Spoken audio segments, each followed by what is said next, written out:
aadan barre aan baan la hadlaynaa annaga dad kale lama hadli rabno warkaynu iska gaabanyaa dhibka aadan barre ka dambeeya qof aan ogeyn ma jira intiina ruux ogeyn ma jir wax yar haddaan gadaal liigu noqdo aadan barre baryahan dambe markii cali bunow soo fiijiyay cawlahan ku soo dhaxararay cawlahankuna doorashada lahaay boonaa tihiin soo saas ma ahayn annagana maalin burraa taga wuxuu dhahay kuwan waa xagaaya ayagana xiifa ay ku siiyeen cali bunow horaan wuxuu dhahay samawada fiiji cawlahana doorashadii aad sii horreyseen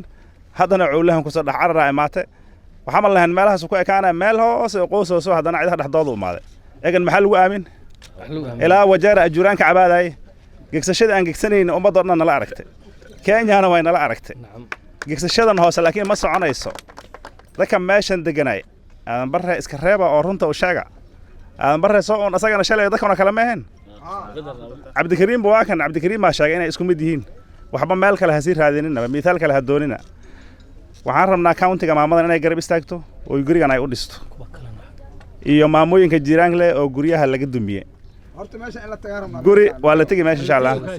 guri dambena saas laguma duminay countigana waxaan sheegaynaa guri kasta oo la dhisanayo waa amar countiga ay leedahay in lagu dhisto Nairobi guriyaha markii la duminayo wax soonka duminay haddii guri la duminayo amar ka socdo dawlad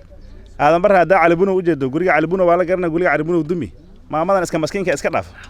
dadka iska ka reebi karin banaanka kamar dadka maskiinka in heerkan loo geysto